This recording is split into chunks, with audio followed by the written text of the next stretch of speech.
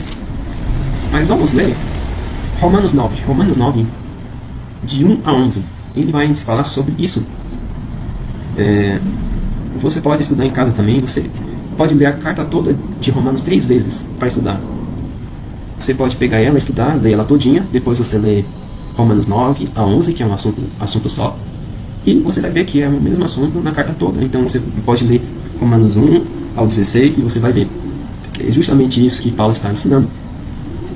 Aí ele fala, Romanos 9 diz assim: digo a verdade em Cristo, não minto. Testemunho comigo e no Espírito Santo, a minha própria consciência. Né? O que ele está querendo dizer aqui? Eu não estou mentindo. Gente, eu estou falando algo, verdade, profunda do meu ser. O que eu sinto no meu coração é isso aqui.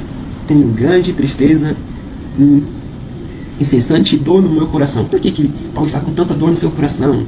Né? Porque eu mesmo desejaria ser anátema, separado de Cristo, por amor de meus irmãos. Que irmãos? Né?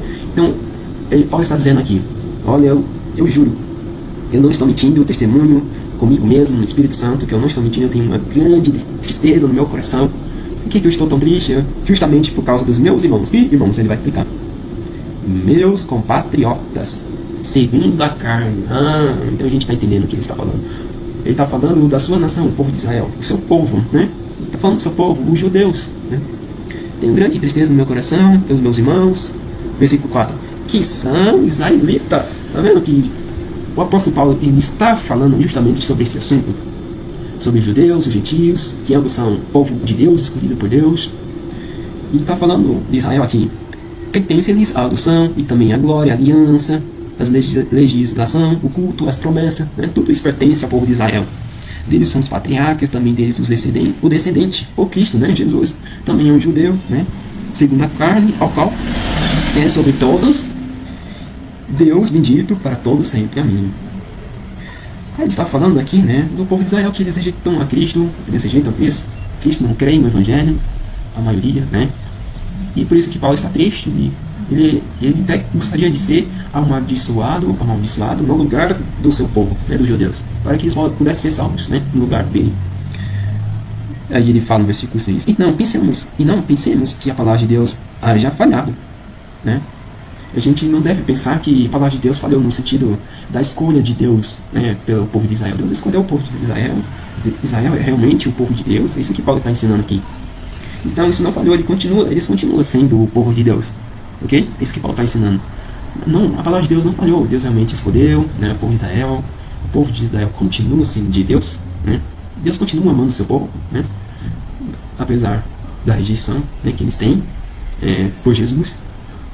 Mas ele fala assim: porque nem todos de Israel são de fato israelitas, né? No sentido da salvação, nem todos de Israel eles são salvos, né? Nem todos de Israel são verdadeiramente israelitas, né? Questão figurativa e espiritual de que nem todos de Israel, nem todos os eleitos, o povo eleito, são salvos, né? Nesse sentido. Nem por serem descendentes de Abraão. Tá vendo? Ele continua falando daquele mesmo assunto do versículo 1,16, que os gentios também podem ser salvos, não só os judeus. São todos filhos, mas em Isaac será chamado a tua descendência, né? Então, nem por serem descendentes de Abraão, né? Nem por serem descendentes de Abraão são todos filhos, né? Mas os filhos de Deus é aqueles que fazem parte da promessa, né?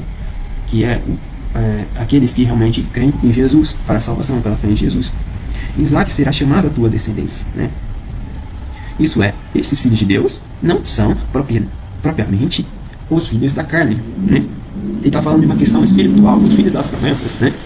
Os verdadeiros filhos da promessa, eles não são, né, propriamente da carne, da nação de Israel, ok? Os verdadeiros filhos de Deus não são propriamente filhos de Israel, né? Israelitas. Pode ser israelitas, pode ser gentios, ok? É uma questão espiritual que Paulo está falando aqui. Os filhos de Deus, né, não são propriamente da carne, não são necessariamente judeus, ok? Não é porque você é um judeu que só você será salvo, porque não se trata da descendência física de sangue, mas da descendência, né, espiritual de Isaac, da fé, entendeu? Mas devem ser considerados como descendência os filhos da promessa. Então, os filhos da promessa que não são só os judeus e os povos de Israel, mas para todos os judeus e gentios que creem em Jesus, eles devem ser considerados como se fossem descendentes físicos, né, de Abraão, como filhos da promessa, né? Porque a palavra da promessa é essa: por esse tempo viria Sara e terá um filho, e não somente ela, mas também Rebeca, ao conceber Isaac, nosso pai, e ainda não era gêmeos nascido, nem tinha praticado bem ou mal para que o propósito de Deus quanto à eleição prevalecesse, não por obras, mas para aquele que chama. Já fora dita ela: o mais velho servirá ao mais moço. Então aqui ele está falando agora do povo que Deus escolheu, que era a nação de Israel, né? Então Deus escolheu o povo de Israel, né, para ser o povo dele, para trazer as promessas, as revelações de Deus, tudo mais, né? Então Deus, ele já tinha escolhido no seu coração Jacó, e tem um motivo para isso, né? Porque ele seria o descendente de Israel, né? E tem outras coisas mais que mais para frente eu posso explicar em outros vídeos, outros estudos. E aí ele diz assim: o mais velho servirá, mas moço, né? Então Deus já tinha escolhido quem seria a nação, de qual semente viria a nação, né, escolhida por Deus, né, de Jacó. Que diremos, pois, né, no versículo 3, né? Versículo 3 diz assim: como está escrito, amém Jacó, porém aborreci de Esaú, né? Então há muitos textos que dizem o motivo por que Deus escolheu Israel. Você precisa estudar sobre isso, porque Deus escolheu Jacó e não Esaú, e tem motivo, a Bíblia explica por quê, porque Deus escolheu Jacó e não Esaú, tem motivos claros, porque Deus viu maldade em Esaú, né? Se você olhar para Hebreus capítulo 12, versículos 16 e 17, você vai ver a maldade que tinha no coração de Esaú, né? E Jacó, ele buscou a Deus, né, para ele realmente ter as promessas de Deus, né? Você pode estudar isso muito bem. Aí Paulo diz, versículo 14: que diremos, pois? A injustiça na parte de Deus? De modo nenhum. Pois ele diz a Moisés: terei misericórdia de quem aprover ter misericórdia, e compadecer-me de quem me aprover ter compaixão, né? Então a Bíblia diz aqui que Deus, ele tem o direito de dar a sua misericórdia para quem quer. E os calvinistas bagunçam tudo isso aqui. Eles pensam que para qualquer pessoa ele pode dar a sua misericórdia ou não, mas não é isso que a Bíblia diz. Ele está falando que Deus, ele deu a sua misericórdia para os gentios, mas ele não quis dar a sua misericórdia para Israel. Por quê? Tem um motivo para isso, porque Israel, ele rejeitou a Cristo. Então Deus não quis dar a sua misericórdia para o povo de Israel. É tão simples. Olha, vamos ver aqui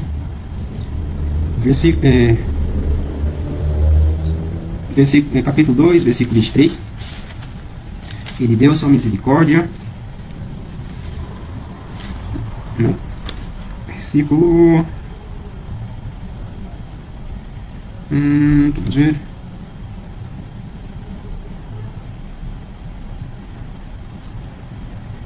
Romanos 15. Acho que é esse versículo. Versículo 9, Romanos 15, versículo 9 diz assim: para que os gentios glorifiquem a Deus por causa da sua misericórdia. Como está escrito: por isso eu te glorificarei entre os gentios e cantarei louvores ao teu nome. Também diz: alegrai-vos, ó gentio, com o seu povo. E ainda: louvai ao Senhor, vós todos os gentios, né? E todos os povos o louvem, né? Também Isaías diz, versículo 12, Romanos 9, 12: haverá a raiz de Jessé, aquele que se levanta para governar os gentios, e nele os gentios esperarão. Então aqui o versículo 9 diz, né, para que os gentios glorifiquem a Deus por causa da sua misericórdia, né?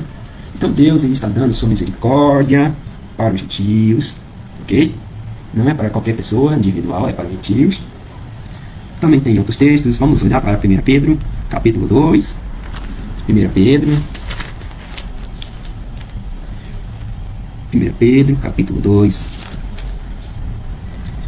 versículo 6 ao 10. Diz assim: pois isso está escrito, eis que põe no Sião uma pedra angular, eleita e preciosa. Aqui é Jesus, né? Lembra que eu falei sobre a pedra? Jesus é chamado de eleito também? A quem ele, e quem nele crê, não será de modo nenhum envergonhado. Para que vós outros, portanto, que creis, e é preciosamente, mas para os descrentes, a pedra que os construtores rejeitaram veio a ser a principal pedra angular, a pedra de tropeço e rocha de ofensa. São estes os que tropeçam na palavra, sendo desobedientes para o que também foram postos, né? Então aqui vemos aqui o povo de Israel sendo desobediente ao Evangelho. E vamos olhar para o versículo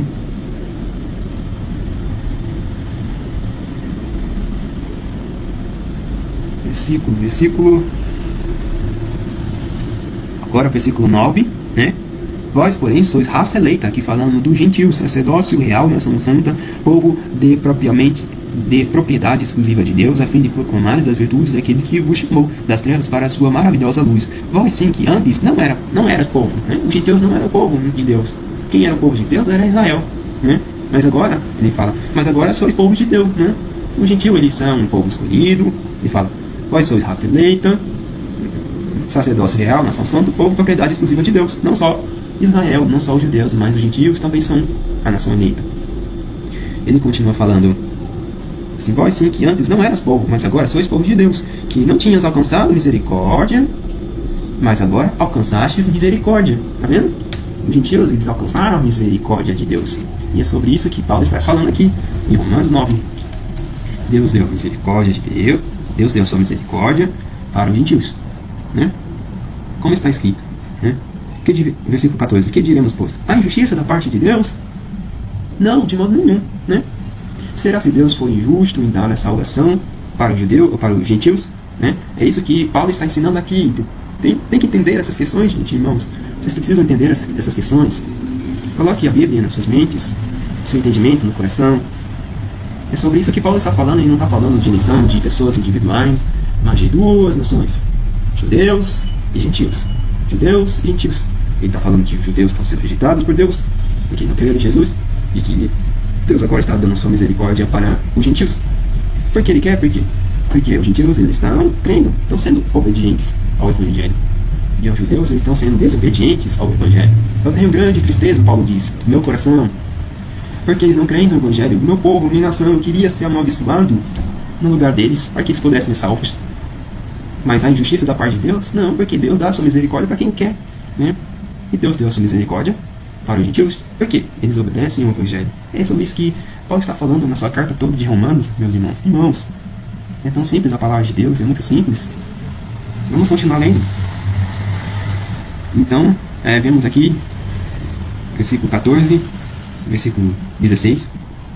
Pois assim, não depende de quem quer ou quem corre, mas Deus, de usar Deus a sua misericórdia, né? Deus deu a sua misericórdia para a gente porque Ele quis. Porque Ele viu que eles realmente querem Jesus, né?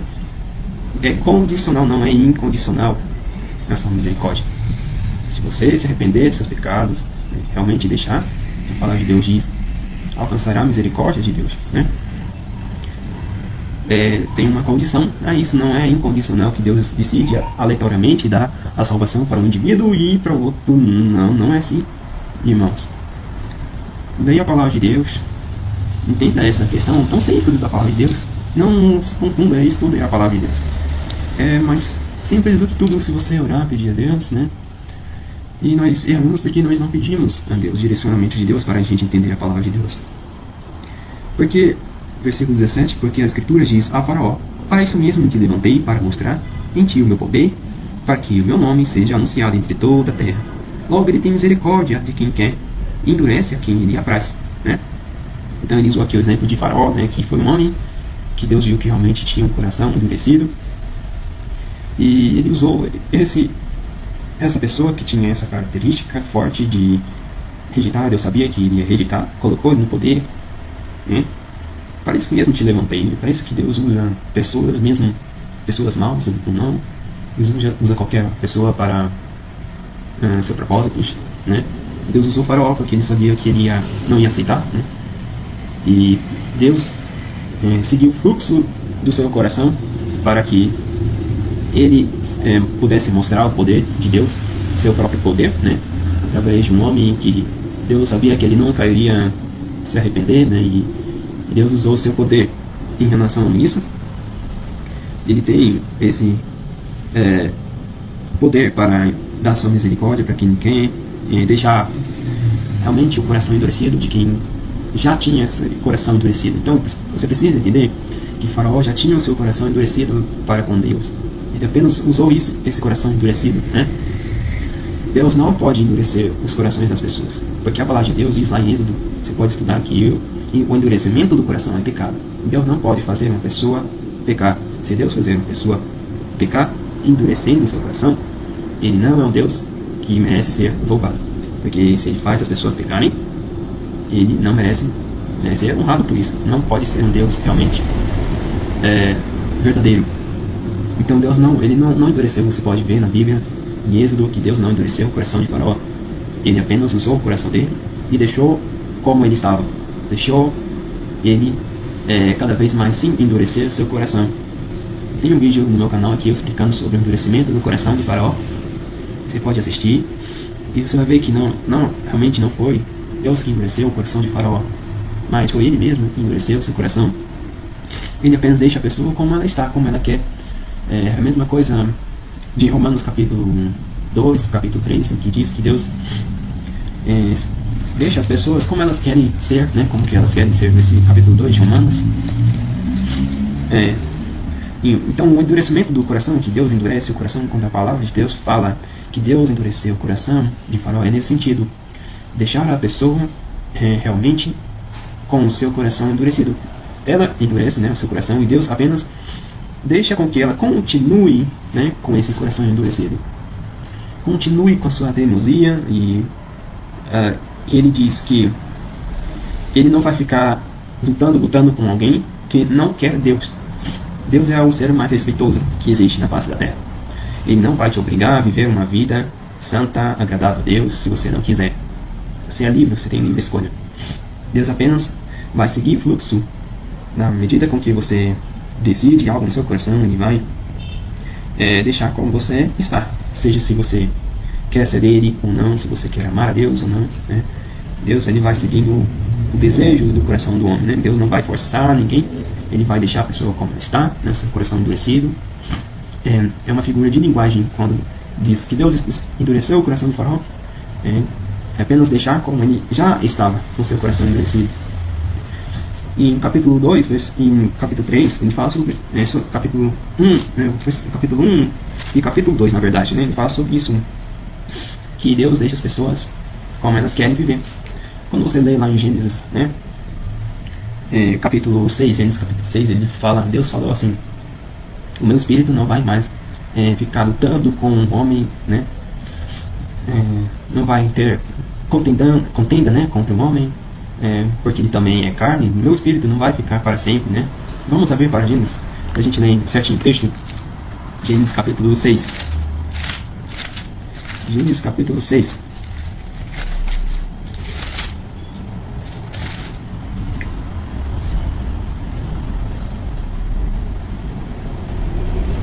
Versículo 3. Gênesis capítulo 6, versículo 3, diz assim a palavra de Deus: então disse o Senhor: o meu espírito não agirá para sempre no homem, né? O versículo, a versão corrigida diz, vamos ver na versão corrigida: então diz o Senhor: não contenderá o meu espírito para sempre com o homem, porque ele também é carne, porém os seus dias serão 120 anos.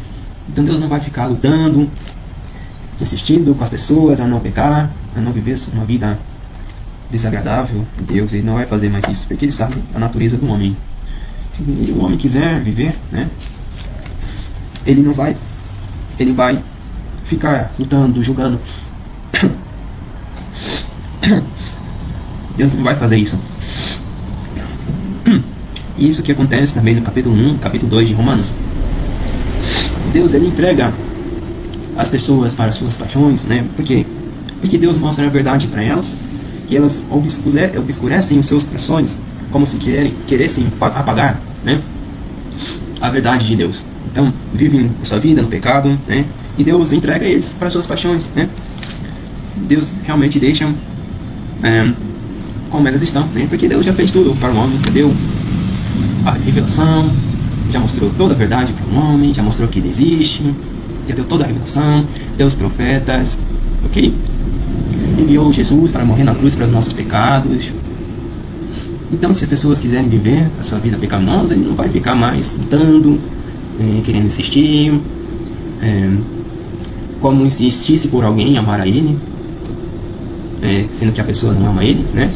Ele não vai insistir por alguém que não ama ele, né? E a palavra de Deus diz assim: portanto, é indesculpável o homem, quanto julgas, qualquer que seja. Capítulo 2 de Romanos: no que julgas o outro, a ti mesmo te condenas, pois pratica as próprias coisas que condenas. E sabemos que o juízo de Deus é segundo a verdade e contra os que praticam tais coisas.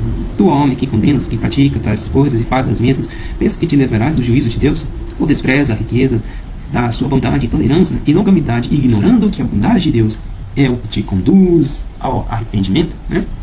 Mas, segundo a dureza e coração impenitente, acumulas para ti mesmo ira para o dia da ira, da revelação do justo juízo de Deus, né? Então, as pessoas já têm livre escolha, né? Deus, ele conduz as pessoas para o arrependimento, para a salvação, ok? Mas, segundo a dureza dos vossos corações impenitentes, acumulas para ti mesmo ira para o dia da ira e da revelação do justo juízo de Deus.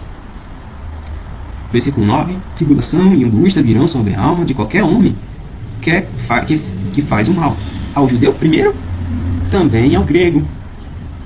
Tá vendo? Não só os judeus podem ser salvos, mas para o grego também. Não só a justiça virá para os judeus, não só a justiça virá para os gentios. Agora, porém, honra e paz para todo aquele que pratica o bem, ao judeu primeiro e também do grego. Porque para com Deus não há acepção de pessoas. Não há acepção de pessoas para Deus, ok? É sobre isso que Paulo está falando. Seja judeu, seja gentio, né? Todos têm a oportunidade de ser salvos e se arrependerem, né? Mas para aqueles que não querem, o que a palavra de Deus diz, capítulo 1, versículo 24: por isso Deus os entregou tais homens à imundícia, pelas consciências dos seus próprios corações, né? Deus entrega, né, as suas paixões para desonrar o seu corpo entre si, pois mudaram a verdade de Deus em mentira, adoraram e serviram a criatura no lugar do Criador, o qual é bendito eternamente. Amém. Por causa disso, os entregou às paixões infames, porque até as mulheres mudaram o modo natural das suas relações íntimas por outra contrária à natureza, semelhantemente também os homens, né? E tudo mais, todos os pecados ele fala. Então, o endurecimento do coração, que fala de Deus, né? Que Deus endurece o coração, mas realmente esse entregar, Deus entrega esses tais homens para as suas paixões. Ele deixa elas como elas estão, realmente no pecado, né? E ele diz, por causa pela consciência dos seus próprios corações, né? Então, somos nós que endurecemos os nossos corações. E a figura de linguagem que Deus endurece o coração de Faraó, de qualquer pessoa, é realmente entregar os desejos e as paixões das pessoas para o pecado. Deus não vai ficar lutando. Por exemplo, imagine que você tem um cachorrinho que ele foi brincar, né, no parque, ficou todo sujo, você deu banho nele, tudo mais, ficou bem limpinho. Aí, logo que saiu do banho, ele foi brincar na lama de novo e sujou. E você deu banho nele de novo, limpou isso e fez várias vezes, né? O que vai acontecer quando ele fizer isso muitas vezes no mesmo dia, na mesma hora? Você realmente vai deixar ele, né? Não vai mais limpar, realmente. Vai deixar ele sujo do jeito que está, como ele quer ficar sujo, né? Então, Deus não vai ficar mais lutando toda vez no seu coração. Assim como ele disse lá em Gênesis, o meu espírito não vai mais ficar lutando contra o homem, porque ele é carne, ele é pecador, ele conhece a natureza pecadora dele. Ele sempre vai ser assim, sempre vai querer ir na lama, se sujar. Eu não vou mais ficar me contendendo, né, com ele, contendo com o homem, lutando contra ele, impedindo que ele não peque, tentando fazer com que ele não peque. Não vou mais fazer isso. Deus disse, vou entregar ele às paixões, deixar como ele está, né, se ele quiser viver assim. E é exatamente isso que Deus faz com o Faraó e para todos aqueles que querem viver com seu coração endurecido, assim como Israel muitas vezes ficou. Tu, porém, me dirás, de que se queixa ainda? Pois quem jamais existiu a sua vontade, Quem és tu, ó homem, para discutires com Deus, né? Então aqui tem outro versículo que muitos irmãos calvinistas olham e pensam: realmente eu não posso questionar com Deus, porque Ele realmente escolheu determinadas pessoas para a salvação. E muitas pessoas, muitos irmãos, eles pensam nisso, né? Eles pensam que é assim, que Deus realmente, Ele quis assim, então Deus é soberano, então Ele pode escolher quem será salvo ou não. Mas não é isso que a Bíblia está dizendo, irmãos, preste atenção na leitura. A gente tem que aprender a ler, melhor entender, interpretar. O que Paulo está querendo dizer aqui, irmãos? Ele não está falando que Deus escolheu determinadas pessoas para a salvação, não é isso. Ele está falando dos judeus e dos gentios, que Deus deu a salvação para os gentios também, não só para os judeus. E por isso que Deus está rejeitando Israel, porque eles estão rejeitando a obra da salvação, Jesus, ok? Quem és tu, homem? Está falando aqui no sentido dos judeus, né? Olha, você judeu, você não pode reclamar com Deus, ok? Você que é um judeu, você não pode reclamar com Deus, é isso que Paulo está dizendo.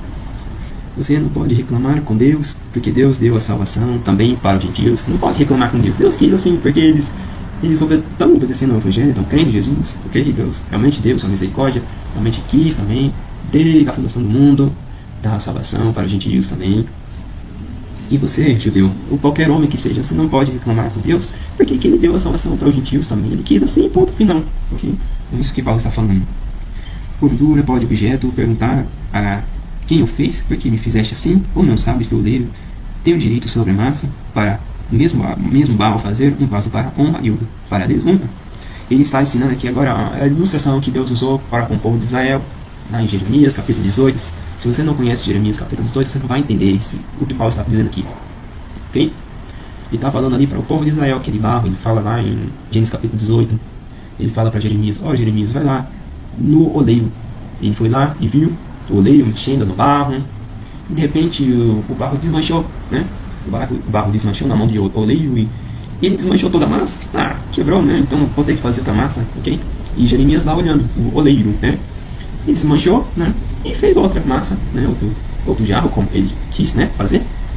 Se ele quis fazer de um jeito diferente, né? Ele fez. Então o oleiro, ele tem, assim como o oleiro tem um direito, né?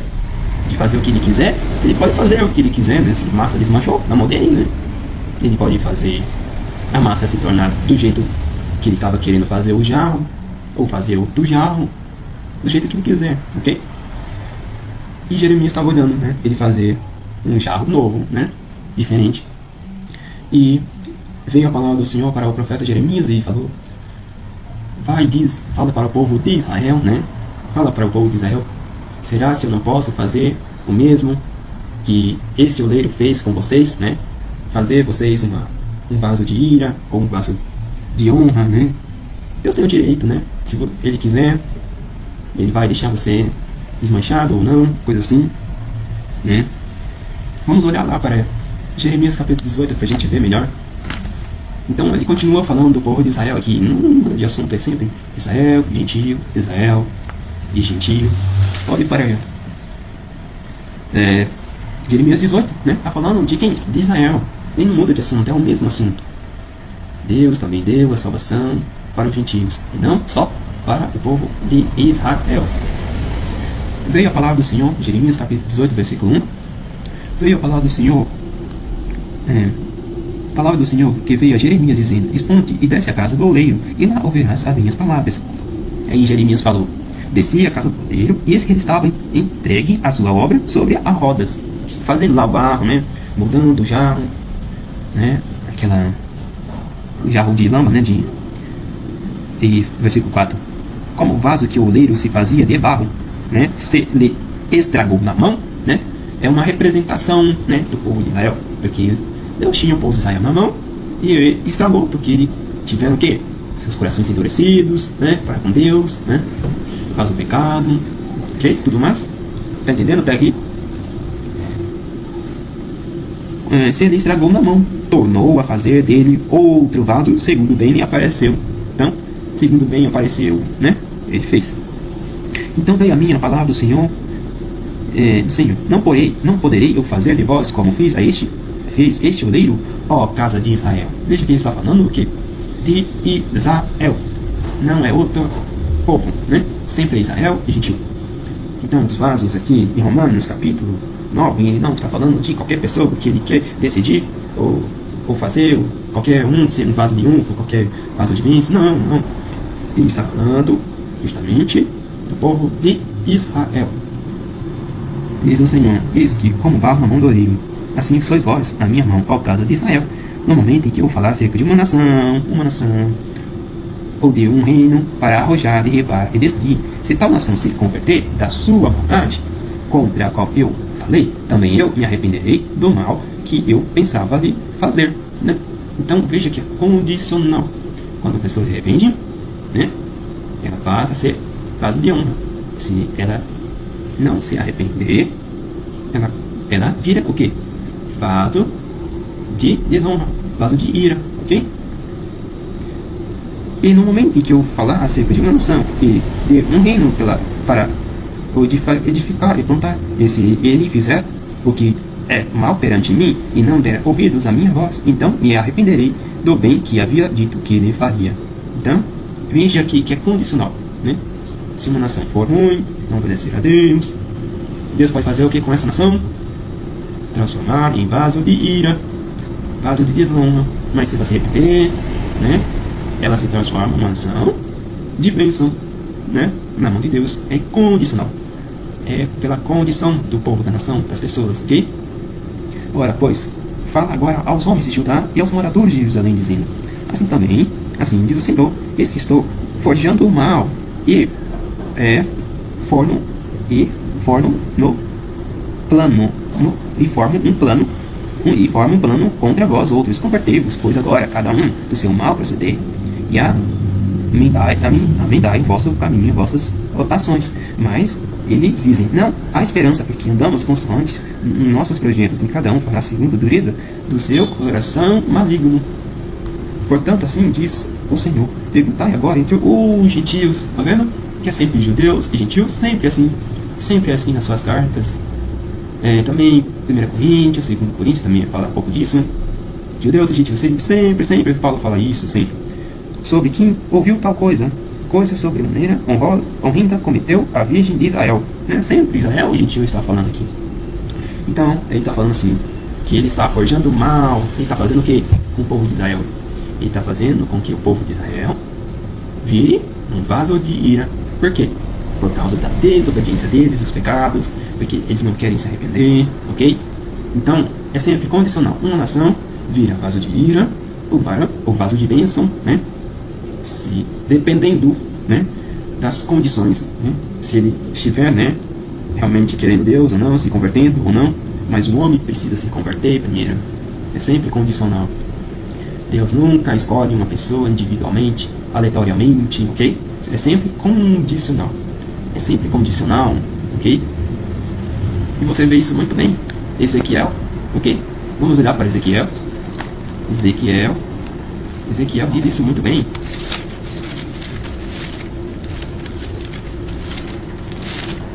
Ezequiel, capítulo 18, versículo 32, diz assim: porque não tenho prazer na morte de ninguém, diz o Senhor Deus. Portanto, convertei-vos e vivei. Viu? Depende do homem. Deus não tem a morte, não tem prazer na morte de ninguém. E o versículo 23 diz assim: acaso tenho eu na morte do perverso, diz o Senhor Deus? Não desejo eu antes que ele se converta dos seus caminhos e viva? Olha só, tá vendo que é livre escolha do homem? O homem decide escolher se converter dos seus pecados, se arrepender ou não, ok? Deus não tem prazer na morte de ninguém. Não desejo eu antes que ele se converta, ok? Dos seus caminhos e viva. É livre escolha do homem, ok? Deus, ele realmente decidiu dar a liberdade, né, para o homem. Diz aqui a palavra de Deus, né? Acaso tenho eu prazer na morte do perverso? Não desejo eu antes que ele se converta dos seus caminhos e viva? Então, Deus não é um Deus calvinista, ok? O Deus do calvinismo é outro Deus, ok? Completamente diferente. Porque se fosse realmente verdade, Deus salvaria. Não salvaria?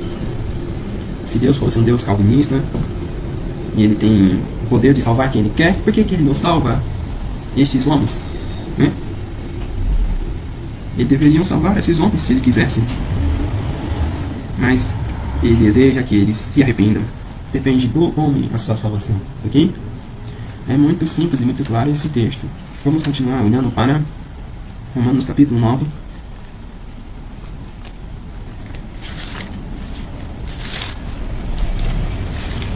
Romanos capítulo 9. Agora vamos continuar lendo.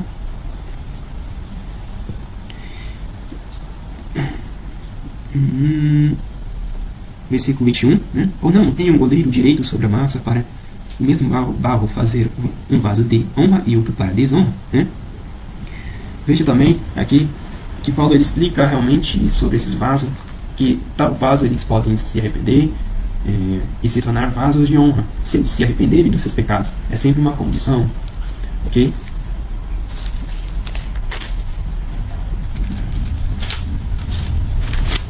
Segundo Timóteo, capítulo 2, versículo 20 ao 21, versículo 20 e versículo 21. Segundo Timóteo, capítulo 2, 20 e versículo 21, diz assim: Ora, numa grande casa não há somente utensílios de ouro e de prata, há também de madeira e de barro, uns para honra e outros, porém, para desonra. Assim, pois, se alguém a si mesmo se purificar desses erros, será utensílios para honra, santificado e útil ao seu possuidor, estando preparado para toda boa obra. Então, observe que Paulo está explicando a mesma coisa que ele está explicando lá em Romanos capítulo 9. Nós estamos fazendo aqui um método de interpretação de escritura com escritura, ok? É o mesmo Paulo que está explicando as mesmas coisas, ok? E é a mesma coisa que ele explicou lá em Romanos 9, que ele falou de Jeremias capítulo 18, e está falando aqui também. Assim, se alguém assim mesmo se purificar, ok? Se eu me purificar, se tal nação se purificar, né? Se arrepender dos seus pecados, dos erros, será o utensílio para honra. Não pode se tornar um vaso, né?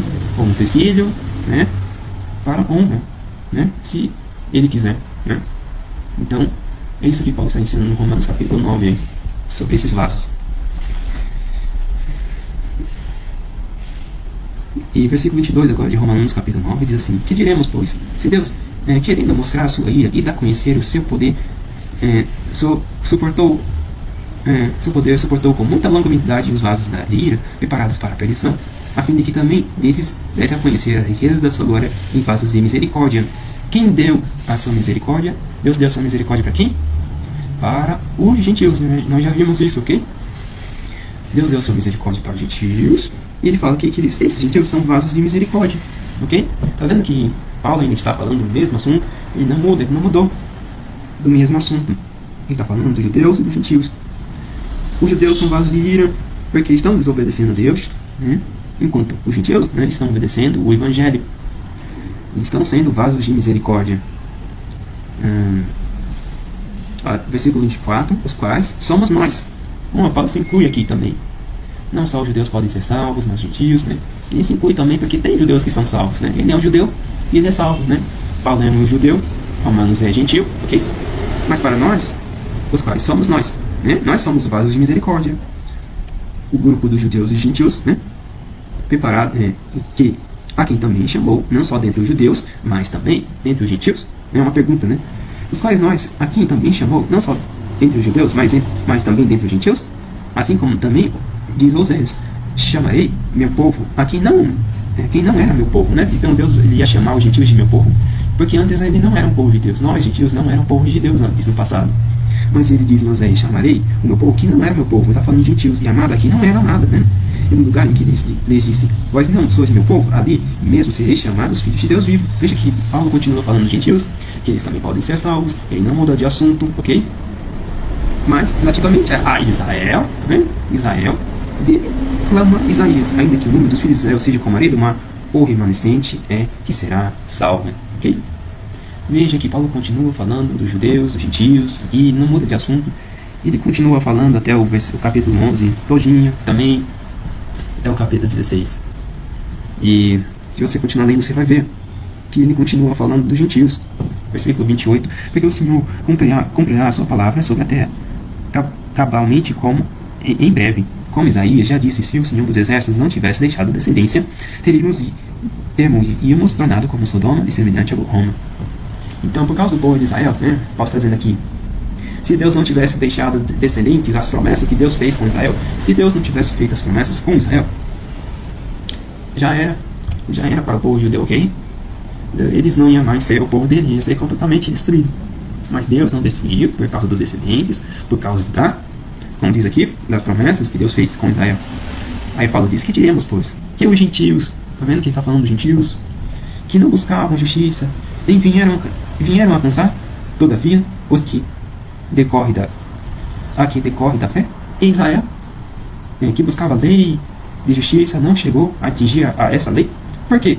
Porque não decorreu da fé. Eles não creram em Jesus. E por isso que Deus forjou o mal.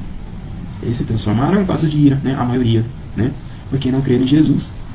Mas ainda assim tem o remanescente de Israel que crê em Jesus para a salvação pela fé em Jesus. Que diremos, pois? Que os gentios, né, que não buscavam, mas eles alcançaram, né? Versículo 31, Israel, né, que buscava a lei da justiça e não chegou a atingir essa lei, porque não decorreu da fé, e sim pelas obras, né? Tropeçaram na pedra de tropeço. Eles tropeçaram em quem? Em Jesus, errando, né? Tropeçaram na pedra. A pedra representa Jesus, né? Como está escrito, eis que ponho em Sião uma pedra de tropeço, rocha de escândalo. Aquele que nele crê não será confundido. Então a pedra é Jesus. Quem nele crê será salvo. Quem nele crê não será confundido. Sendo você judeu, sendo você gentil, não importa. Deus não faz acepção de pessoas. Sim, Deus escolheu no passado o povo de Israel para ser o seu povo, mas Deus não faz acepção de pessoas. O que Ele deseja é salvar todos, né? E Deus deu a livre escolha para o homem escolher se ele quer realmente Deus, quer realmente viver com Deus ou não, rejeitar Ele ou amá-lo, ok? E capítulo 10, versículo 1 diz: Irmãos, a boa vontade do meu coração, da minha súplica a Deus em favor deles quem? Dos judeus de Israel, são para que sejam salvos. Meu coração, né, que coração que ele falou lá no início, que sente grande tristeza e dor no meu coração, porque ele quer que os judeus sejam salvos, que possam crer em Jesus, ok? Porque eles dão testemunho que eles têm zelo por Deus. Realmente, os judeus, eles têm um grande zelo por Deus, né? Realmente, Paulo está muito certo nisso até hoje. Os judeus, eles têm grande zelo por Deus, porém não com entendimento, porquanto, desconhecendo a justiça de Deus e procuraram estabelecer a sua própria, não sujeitaram a que vem de Deus, porque o fim da lei é Cristo para a justiça de todo aquele que crê, né? Crê em Jesus. Então veja que realmente está falando, né? Aqui ele continua falando sobre os judeus, os gentios, dessa questão que os judeus estavam dizendo, né, na época de Paulo, né, quando começou o evangelho a pregar para todo mundo, os judeus ficaram com ciúmes dos gentios, né? E eles começaram a ensinar o que só os judeus eles poderiam ser salvos. E Paulo ele começou a ensinar: não é assim. Os gentios também são salvos. Os gentios também são um povo eleito por Deus. Eles também podem ser salvos, ok? Eles também podem ter a salvação em Jesus, ok? Não só os gentios. Aliás, Deus já tinha esse plano, né, de também dar a salvação para os gentios antes da fundação do mundo. Desde quando ele pensou em criar as coisas, o ser humano já tinha seu plano de dar salvação também para os gentios, não só para o povo de Israel. Ok? Vocês estão entendendo, irmãos? A confusão que os calvinistas eles fizeram, eles confundiram, eles pensam que é para pessoas individuais, mas não é para pessoas individuais, ok? É para grupos, nações.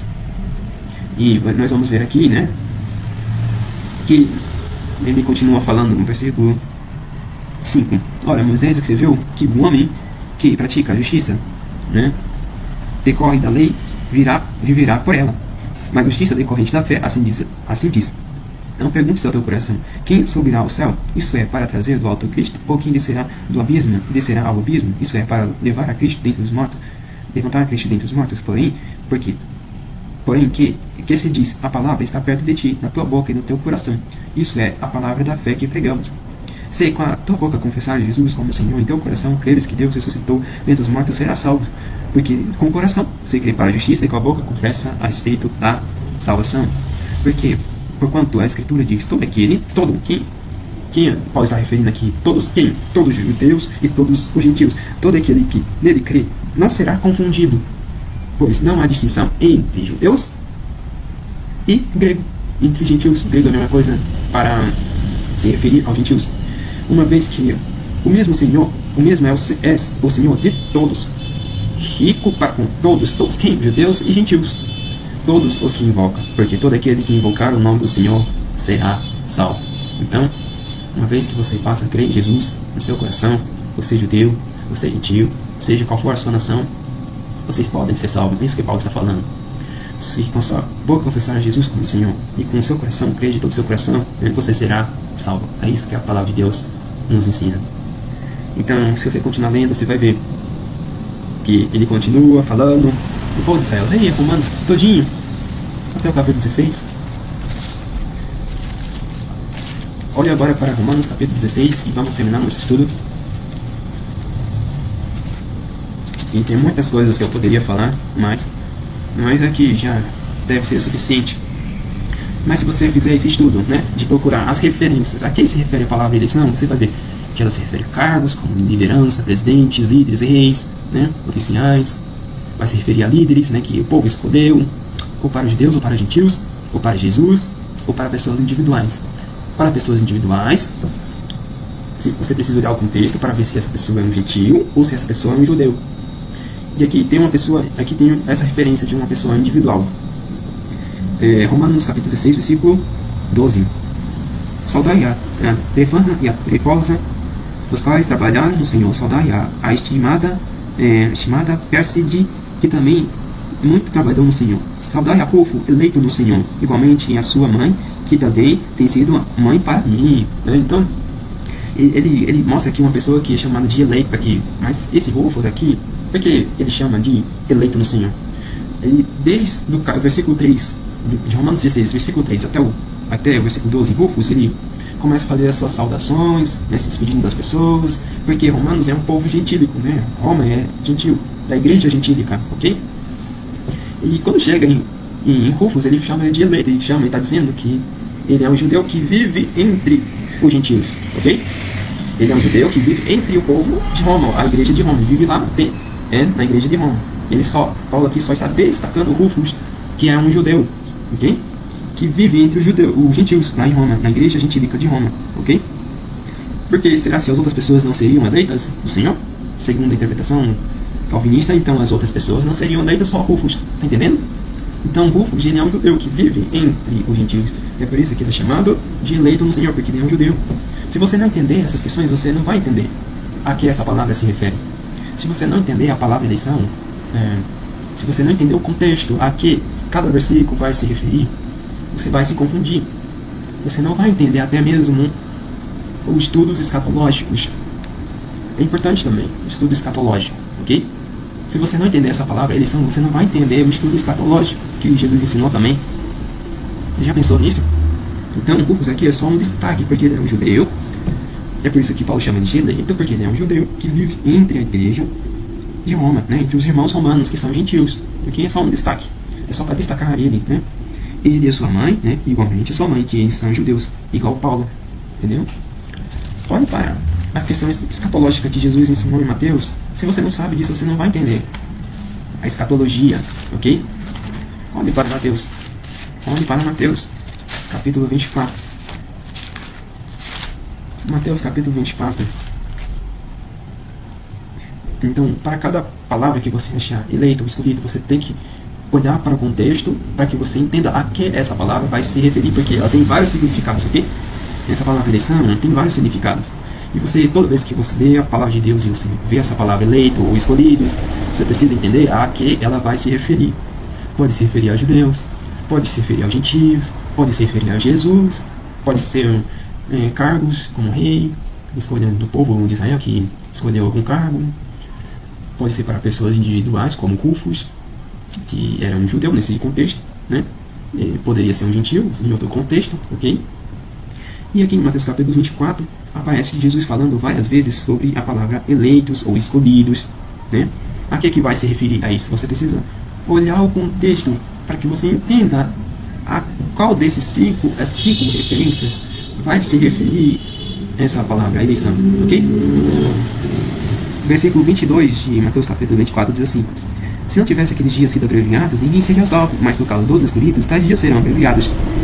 Novamente no versículo 24, do capítulo 24, ele diz: porque seguirão falsos cristos e falsos profetas, operando grandes sinais, prodígios, para enganar, se possível, os próprios eleitos. Né? Quem são esses eleitos que Jesus está falando aqui, segundo esse contexto? Né? Lembra que sempre coloca na sua cabeça a palavra eleição, ou escolhidos, eleitos, eleitas, todas essas palavras vai se referir a muitas coisas. E eu preciso olhar o contexto para que eu entenda a que essa palavra vai se referir. Se é para os judeus, se é para os gentios. Porque se a gente não entender isso, a gente não vai entender o que a palavra de Deus está dizendo, e nem mesmo os estudos escatológicos do tempo do fim. Mas aqui Jesus está falando dos judeus. Vamos ler. Versículo 15 diz assim: Quando, pois, vides a abominável da desolação que falou o profeta Daniel no lugar santo, que lê, entenda. Então, os que estiverem na Judeia, né, está falando do contexto dos judeus, porque a Judeia é em Israel, ok? Fujam para os montes. Os que estiverem sob o eirado, não deixem para tirar da casa alguma coisa. Os que estiverem no campo, não voltem atrás para buscar a sua capa, né? Então, aqui Jesus está falando quando, no final da tribulação, né, quando o anticristo rasgar o acordo de paz, né, desmanchar o acordo de paz, ele vai invadir Israel, ele vai entrar no templo, vai se aceitar lá, vai querer ser Deus, né, vai começar a perseguir o povo de Israel com seus exércitos, ok? Isso que Jesus está ensinando aqui. E ele vai invadir Israel, vai matar todo mundo, tudo mais. E os judeus, eles vão ter que, ok? Fugir. Fujam para os montes, não vai buscar nada nessa casa, não vai dar tempo. Jesus, ele aconselha os judeus: fujam para os montes quando isso acontecer, porque o anticristo vai invadir Israel e eles vão realmente perseguir vocês, o anticristo e o seu exército.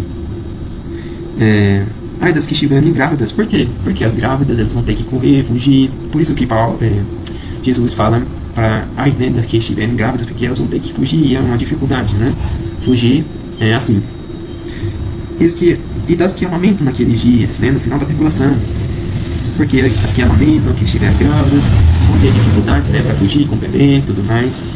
Orai para que a vossa fuga não se dê no inverno, né, porque isso vai acontecer na Judeia e na cidade santa, em Jerusalém.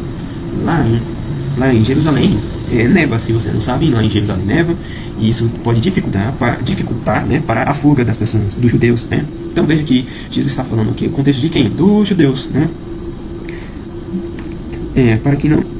Para que a vossa fuga, orai para que a vossa fuga não se dê no inverno e nem no sábado, porque os judeus só podem andar 1 quilômetro no sábado, né. Então, todo o contexto, né, é falando do povo de Israel, do povo judeu.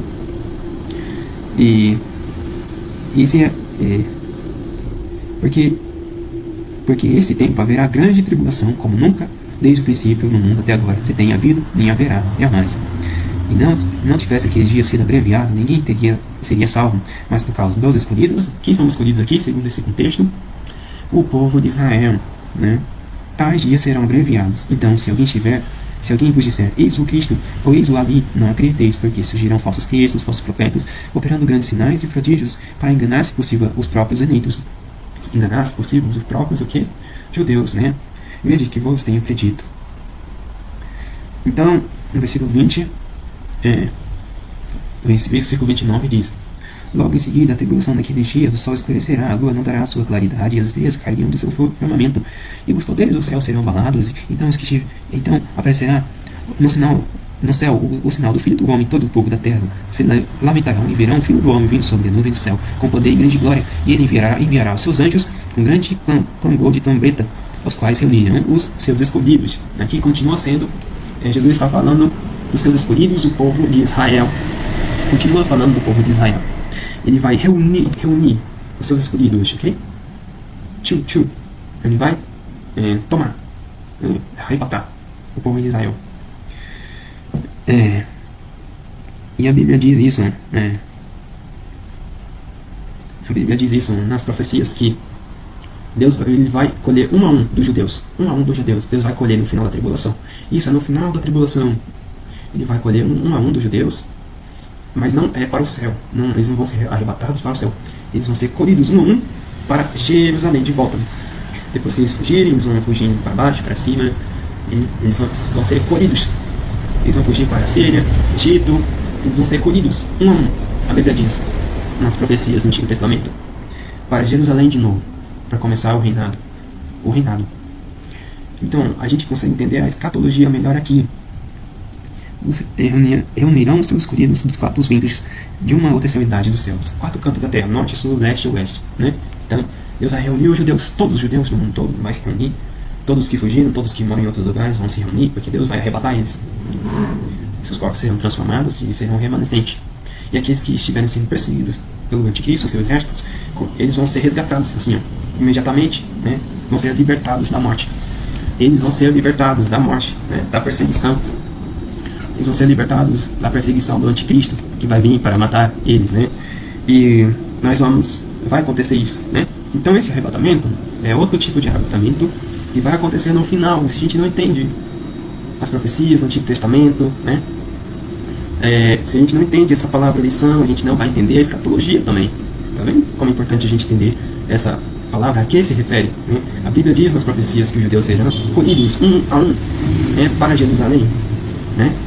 E quando a gente não entende essa palavra, a gente não entende a que se refere, a gente não pode entender até mesmo a escatologia. Então, esse arrebatamento não é o arrebatamento da igreja, é só o arrebatamento final, do último dia, final da tribulação dos judeus, ok? A igreja vai estar lá, já vai estar lá no céu, né? Porque vai ser arrebatada antes, e a gente vai voltar com Jesus. Quando a gente voltar com Jesus, Jesus vai mandar os anjos, o remanescente de Israel, para salvar eles, né, da perseguição do anticristo, ok? Então, por isso que é importante a gente entender essa palavra, amém? Espero que esse estudo possa, né, ser esclarecedor para os irmãos, que os irmãos consigam entender realmente esses conceitos, essas palavras de Deus. Eu oro para que esse vídeo algum dia chegue nos corações das pessoas que precisam entender esses conceitos da Bíblia, que é difícil entender. E estude a Bíblia e você verá que é realmente isso que a Bíblia está falando. O texto que eu estava me referindo, eu acho que é Jeremias. Deixa eu ver se realmente esse texto, versículo... Não é isso.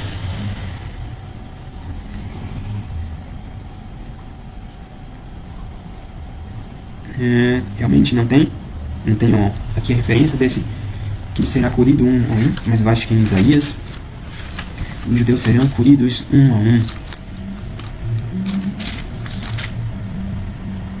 Achei, é Isaías capítulo 27, versículo 12. Aqui Isaías está falando do último dia, o dia do advento de Cristo, no final da tribulação, no último dia, né, que Jesus vai resgatar o povo remanescente de Israel. Isaías 27, versículo 12. Diz assim: naquele dia em que o Senhor debulhará o seu cereal, desde o Eufrates até o ribeiro do Egito, e os filhos de Israel serão colhidos um a um. Naquele dia se tocará uma grande trombeta, a trombeta que fala também em Mateus capítulo 31, e ele enviará seus anjos com um grande clangor de trombeta, uma grande trombeta, né? E grande trombeta, e os que andavam perdidos pelas terras da Síria, né? Porque eles vão fugir para a Síria no norte, também para o Egito, alguns judeus, ou vão ficar presos lá, como cativeiro. E os que foram desterrados para a terra do Egito tornarão a vir e adorarão ao Senhor no Monte Santo em Jerusalém. Então aqui está a profecia que Jesus falou em Mateus capítulo 24 aqui. Então a gente confirma que os eleitos, escolhidos aqui em Mateus capítulo 24, está falando do povo judeu, que esse arrebatamento é no final da tribulação, e não é o arrebatamento da igreja. O arrebatamento da igreja será antes, ok? Amém? Que Deus abençoe cada irmão que assistir esse estudo, que entender a palavra de Deus. Espero que tenha ajudado os irmãos realmente a entenderem, e vou estar orando para que essa palavra, esse estudo chegue a corações de muitas pessoas que precisam entender melhor. Amém? Vamos orar agradecendo a Deus. Senhor, nosso Deus, nosso Pai, eu te agradeço, Senhor, por todo esse conhecimento que o Senhor nos deu. Obrigado, Pai, por nos entender as referências das palavras eleição, da palavra eleição, eleito e tudo mais. Obrigado, Senhor. Nos ajude a entender a Tua palavra melhor. Pai, tira, Pai, os erros doutrinários, as doutrinas erradas do nosso coração, que impedem o Evangelho, Pai, que impedem a mensagem do Senhor. Ajude, Pai, com que Tua palavra possa ensinar verdadeiramente, que os Teus ensinos possam realmente ser entendidos por nós, pelo Teu Espírito, Pai. Nos ajude, por favor, nos dê sabedoria para aprender cada dia mais a Tua palavra.